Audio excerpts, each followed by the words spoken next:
10월 달부터 공부 어떻게 될까? 특히 3, 4등급. 벌써 10월이 왔습니다. 일단은 제일 중요한 거, 틀이 중요한데 여러분 오해하시는 게 있어. 절대로 정리라는 거는 3, 4등급한테 없는 거예요. 정리라는 거는 1등급에서 2등급, 2등급도 상위권이에요. 그 이상에게만 의미가 있는 거예요. 사실 공감하지 않아요? 정리를 하고 싶어도 정리할 게 없어. 미안하지만 아는 게 별로 없기 때문에 사실은. 그래서 결국 어떻게 되느냐? 무조건 실력 상승으로 가야 된다. 그러니까 본질적으로 자기 실력을 향상을 시키고 그리고 약점을 보완하는 방법으로 10월에도 역시 공부를 해야 된다. 결국 이제 학생들의 문제점이 무엇이냐?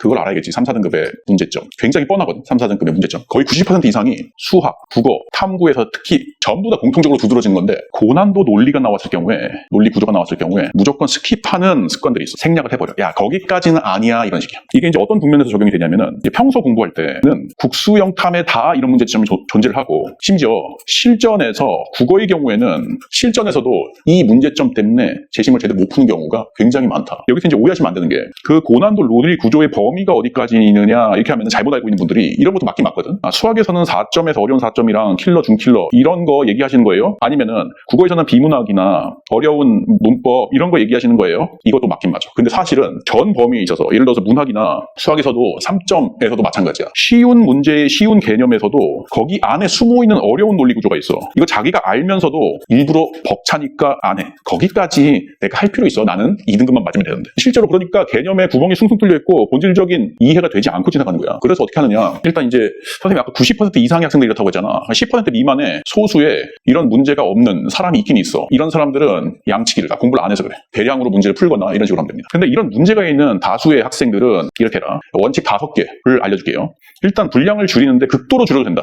왜 그러느냐? 선생님 나머지는 어떡하죠? 극도로 줄여서 한 부분만 제대로 하잖아. 그럼 나머지가 하고 싶어져서 저절로 되거나 어쨌든 하게 돼 있어. 처음 뚫어버리는 그 과정이 굉장히 중요합니다. 그런 경험을 해봐야 돼. 그리고 쉬운 것과 어려운 것을 섞어서 하려고 하지 말고 일부러 어려운 것을 최대한 노출시키고 모아서 그것만 해라. 그러니까 내가 문제를 풀 수 없는 거, 내가 이해할 수 없는 부분만 몰아서 해야 돼. 만약에 쉬운 것까지 같이 하게 되면은 쉬운 거 할 때 굉장히 재밌게 느껴지고 어려운 거 할 때 짜증나니까 공부를 아예 안 하게 돼. 그러니까 어려운 것만 모아서 분량을 줄인 다음에 무조건 직접 쓰면서 옮겨 적으면서 혹은 요약하면서 공부를 해야지 놓치지 않는다. 그러면서 이러면서 이해를 하는 건데 이해도는 남에게 대략 고1 정도 수준 되는 학생에게 쉽게 이해가 되도록 여부를 기준으로 한다. 그리고 중요한 것, 분량을 줄였지 이거를 고반복을 해버린다. 특히 어려운 부분만. 모든 과목에 있어서 똑같아. 자기가 어려운 부분. 그러니까 예를 들어서 국어의 경우에는 수특수한에서 자기가 어려운 부분 혹은 어려운 어휘 뭐 이런 게 되겠지. 이것만 하면 되는데 이제 국어는 그 실전 전략도 중요하고 평소 공부도 분량이 많아서 선생님이 이 컷 전략과 전술 강의를 만들었어요.